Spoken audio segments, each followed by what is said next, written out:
Hi everyone, Vortex here, welcoming you back to another episode of Let's Play Final Fantasy I. In our previous episode, we sailed our canoe to the north of Onrak and explored the Waterfall Cavern, a place where townsfolk had reportedly witnessed a mysterious shining object land from the sky. Within the depths of the cave, the Light Warriors found the source of this UFO. It was a mechanical being who used the last of its energy to give them a strange item called the Warp Cube before short-circuiting out. I guess damp caverns and waterfalls are a pretty hostile environment for an automaton. Well, anyway, since we last met, I went ahead and exited the cave and decided to go on yet another shopping spree.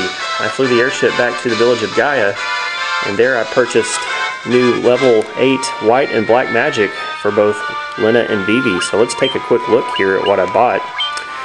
As you can see, Lena is the proud owner of 2 new level 8 white magic spells. First of all, I bought her the Holy spell, which will damage all foes with a holy light. And I also got her the Null All spell, which will reduce damage from spells by half. So both of those could come in pretty handy. And zooming over to Vivi's side of the house here, he now owns the level 8 Stop spell, which will stop time and paralyze all foes, and also the Warp spell, which will banish foes to another dimension. So that only leaves 1 slot left for both Lena and Vivi. Only 1 more spell available for both of them, and hopefully we'll be able to find those for them in today's episode. So there you have it, and I'm a lot less rich now that I blew all that gil on those spells. They weren't cheap, 40,000 gil apiece, so I ended up dropping 160,000 gil for 4 spells. So I'm going to have to get a bit more gil before I can get both of the other 2 level 8 magic spells. So I'm going to only be able to get 1 of those when we find those last magic shops in today's episode. Anyway, as you can see, I am standing right next to the village of Melmond. It is time to go back in here and make an important delivery. We want to take the Rosetta Stone that we found in the sunken shrine to Dr. Unne, who just happens to specialize in deciphering ancient texts. So let's take our Rosetta Stone up here to the doctor, who resides up here in the northern part of the town. And there he is, right there. This scholarly guy right here is Dr. Unne. It looks like he's trying to run away from the Light Warriors. Not so fast, Dr. Unne. We've got something here you just might be interested in. And upon showing the Rosetta Stone to Unne, he says, "Just a moment, let me see that tablet." And he takes a good look at it and gets a bit excited. He says, This is the Rosetta Stone." "Why, yes it is. Aren't we cool for being able to bring this to you? You just thought we were some lapdogs, didn't you?" Well, Unne says this makes it possible to decipher Lufenian. Alright, we heard in the village of Gaia that there's a town on the wing of the hawk that speaks a foreign language, and the Lufenians must reside there. Now that we've brought the Rosetta Stone to Dr. Unne, maybe we can learn that language. And after looking over the tablet, Dr. Unne says, yes, of course. That's what that was. It all makes sense. I could have had a V8. And then Dr. Unne says, "Here, allow me to express my gratitude by teaching you Lufenian." And so he gives the Light Warriors a speed course in Lufenian. Within a matter of seconds, we are now fully proficient in the Lufenian language. How about that? Wouldn't it be cool to learn a language in just a matter of a minute or so? Well, Dr. Unne says there, now you can speak Lufenian too. Alright, so now we have the capability of speaking with the Lufenians. So now what we want to do is actually make our way to Lufenia and put our new knowledge to use. So let's go ahead and exit the town of Melmond here, go back on the overworld and pull up our map again. Just press B select, and what we're going to do is get in our airship and fly back to this continent that's in the shape of a hawk. You might remember that Gaia is the eye of the hawk, and Lufenia is actually the wing of the hawk here, and what we're going to do is land our airship on the shoulder of the hawk, I guess you could say. And then we're going to hike down the hawk's wing and make our way to Lufenia, which is located right about there. Should be able to find some new monsters for the bestiary in today's episode, so it'll be fun to use our swords and magic spells on some new foes today. So let's go ahead and fly towards that new town up on the wing of the hawk. I'm going to have to check my map occasionally. For some reason I always get lost here in Final Fantasy 1. I don't know why that is. But anyway, I believe this is the wing of the hawk right here. And yep, there it is. This is the town of Lufenia now. Unfortunately, we can't land our airship right there. It's just too forested right there. So what we're going to have to do is actually fly a little ways to the north and west and find one little patch of green land, which is right about here. And we'll park our airship right there and start hiking down to the south. Now, as I mentioned, we're going to be fighting some new monsters in this area, and here around this lake are some new monsters you can fight, and one of those new monsters is actually a very, very rare monster known as the Tyrannosaur.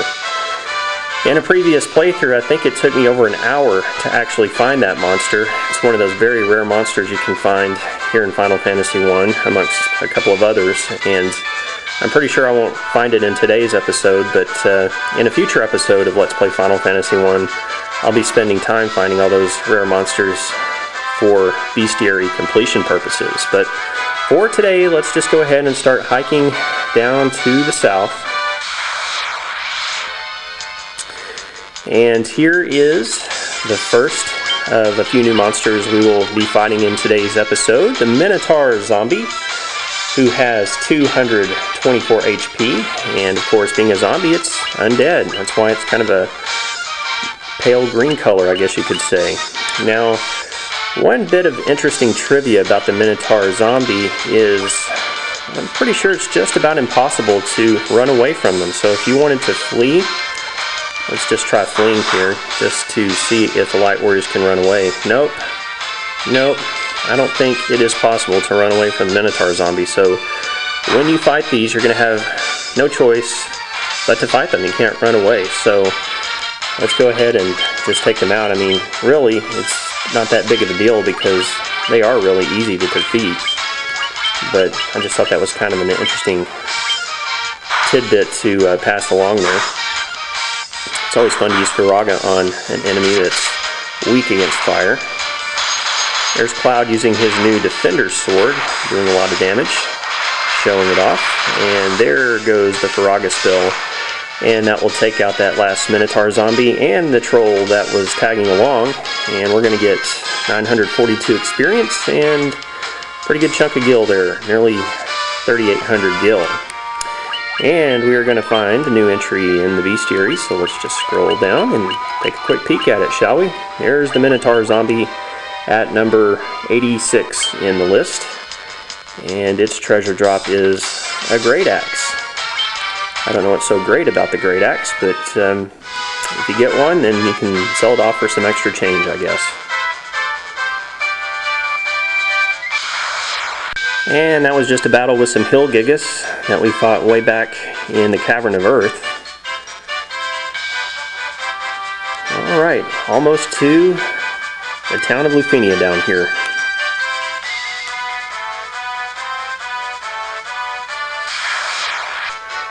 More Minotaur zombies and trolls in that battle. And we've made it to Lufenia, it looks like, with the minimum of monsters to mess around with, which is always good. So let's come into the town and use our newfound language skills here. Now, if you were to come to Lufenia before delivering the Rosetta Stone to Dr. Unne, the Lufenians here would just speak gibberish to you and you would have no idea what they were saying. But now that the Light Warriors are proficient in Lufenian, we can understand every word they say. So let's just talk to the welcome wagon here at the front of the town. This guy, I guess it's a guy, it may be a girl, I don't know, but this person says, "We are the Lufenians.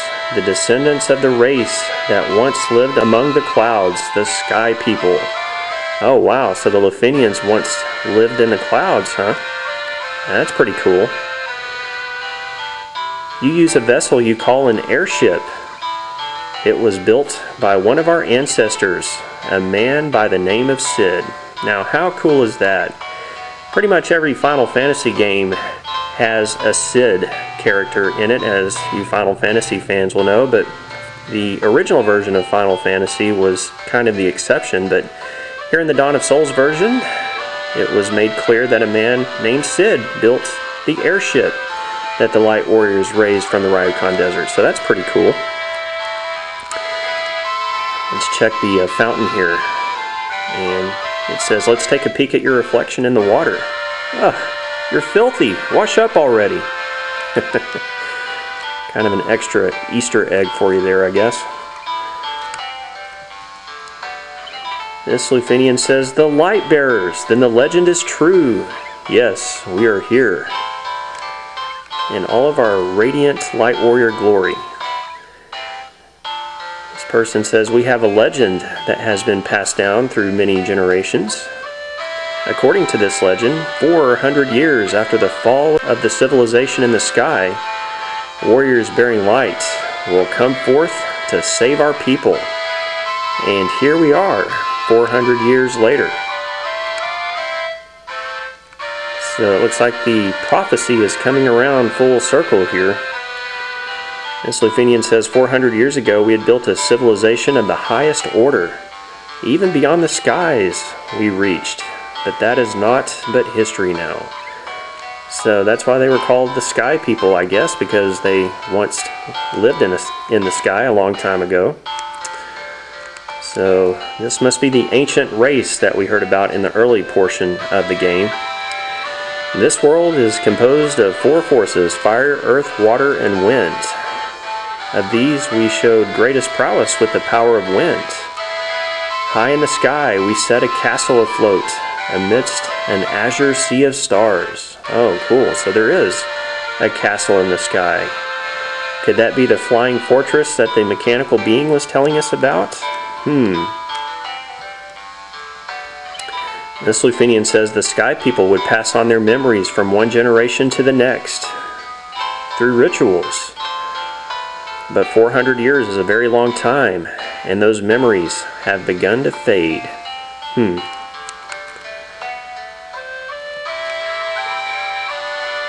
Could the mechanical beings our ancestors created still function?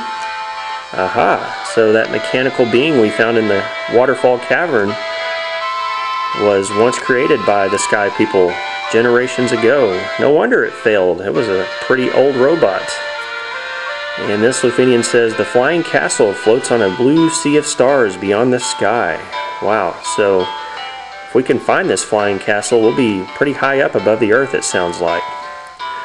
Alright, I think that's all the folks we can talk to on this side of Lufenia. So let's go to the east side now and see what the people over here have to say.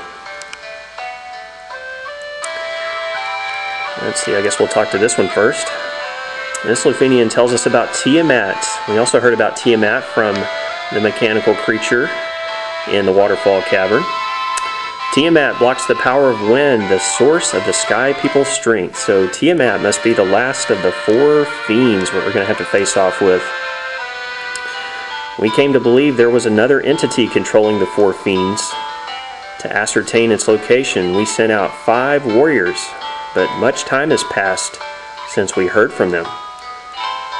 I hope no harm has befallen them. Oh no. So apparently the Lufenian sent out 5 warriors. We'll have to keep a lookout for them. And this person says, we fought a life and death struggle with Tiamat, the fiend of winds, but our power was not enough. To this day, her lair remains in the castle in the sky, the flying fortress. Aha! So in order to get to Tiamat, the last fiend, we're going to have to go to this fortress above the sky. And apparently Tiamat is female. And this person says we placed our last hope in the 5 warriors we sent out. It's been said they fell victim to the curse of the fiends and were turned into bats. Keep that in mind, folks. Apparently the 5 Sky Warriors have been turned into bats. We might find out more about that a little bit later on in the game. And lastly, this Lufenian down here says, before you leave, legendary warriors, take this chime with you. It will grant you passage into the Mirage Tower. Alright. We've heard about this Mirage Tower, a tower that supposedly is only a mirage in the desert, but now that we have the chime, we are going to be granted entry into that Mirage Tower. There it is. The chime is a dulcet chime of Lufenian origin. Alright. I think there's one more place we can check out up here. And I thought there might have been one more Lufenian up here. I saw roaming around. Oh yeah, here he is, right up here. And this Lufenian says, the castle that floats high above the clouds was once the home of our ancestors. The Mirage Tower is the gateway to that castle. So there you go, folks. We're going to have to use the chime to get into the Mirage Tower, and then from the Mirage Tower we'll have access to the Flying Fortress, which houses the last fiend, Tiamat. So the story's coming together here, as complicated as it sounds. But we're not done exploring Lufenia yet. In fact, if you navigate through this little narrow passage here, you can walk off to the east.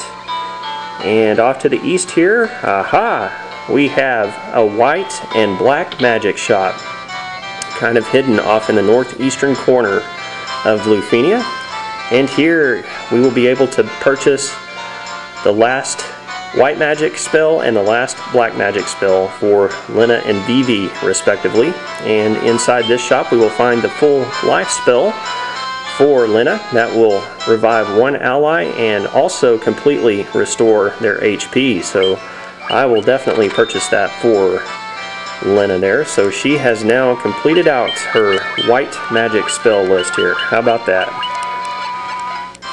Let's see what the last black magic spell for Vivi is going to be, though I can't purchase it yet. It's going to be the Flare spell, which will blast all foes with light and heat. And that costs 40,000 gil. I have a little bit less than 2,000 left in my pocket, so I'm going to have to do a little bit of gil grinding before I can come back and get that. But keep in mind the location of this last white and black magic shop here. So it is time for us to go to the Mirage Tower. So I'm going to go ahead and exit out of Lufenia here and press B select and show you that the Mirage Tower is not too far off to the west from here. In fact, it resides in a place called the Great Desert. This is all desert land right up in here. And the Mirage Tower is right in the center. So what I'm going to have to do is hike back up to my airship, and then we're going to have to fly the airship down and land it in another small patch of grass down here on the southeastern side of the desert. So I'm going to go ahead and hike back up to the airship, and once I get there we'll fly off to the west. And hello again everyone, I've made my way back to my airship. So let's go ahead and board and start flying off to the west here. And here is the Great Desert I was telling you about. And in the center of the desert, this tower rising into the sky is the Mirage Tower. That's our next destination, but in order to get there, we're going to have to fly our airship down a little ways to the south and find a little grassy knoll to park in. So let's just park our airship right about here and start hiking off to the north.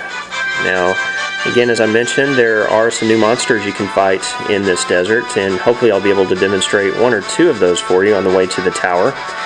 And also keep in mind that that very rare monster known as the Tyrannosaur can also be found in this desert, but it does take a long time to find. I remember it took over an hour to find the last time I was looking for it, so don't expect it to pop up immediately. Alright, let's head off to the north here. Well, unfortunately that wasn't a new monster, that was two Desert Berettas, which I've already demonstrated for you in a previous episode, so I may have to wander around here for just a couple of minutes to see if I can find another monster or two that we have not found yet. So let's see if this is one. Ah yes, here we go. This is a new monster you can fight. This is the Allosaurus, accompanied by a wyvern. I think we've already fought the wyvern in a previous episode. The Allosaurus has 480 HP, no weakness, so it's pretty easy to take down. Now the Tyrannosaur, the very rare monster, is the same sprite as this Allosaurus. It's just a different color. So if you see a green looking Allosaurus show up and you look down below here and see the word Tyrannosaur, you know you've found a very rare monster. So let's just take out the Allosaurus here, and we can say that we've found at least a couple of new entries for the bestiary in today's episode. So there you go. And you get pretty decent experience for it too. 1140, of course that's with the wyvern added into that, and also 552 gil. So let's take a quick look here in the bestiary at our new entry, and how about that? We are now 50% complete with the bestiary, so we are halfway done with all the bestiary entries in the game. There's your Allosaurus there. Occasionally it will drop a strength tonic. Again, 480 HP, no weakness, no resistance. And you know what? I think I'm going to go ahead and call it quits here for today. Next time, we will try to find a couple of more monsters here in the desert, and then we will use our new chime and explore the Mirage Tower. And then later, we will put that warp cube to use. And then even later than that, we will square off, hopefully, successfully, with the last fiend, the Fiend of Wind, Tiamat. So all these are coming up in future episodes of Let's Play Final Fantasy I. And thank you very much for watching today's episode, everyone. Hope you found it helpful and enjoyable. This has been Vortex, your host. Have a great day, everyone. See you next time.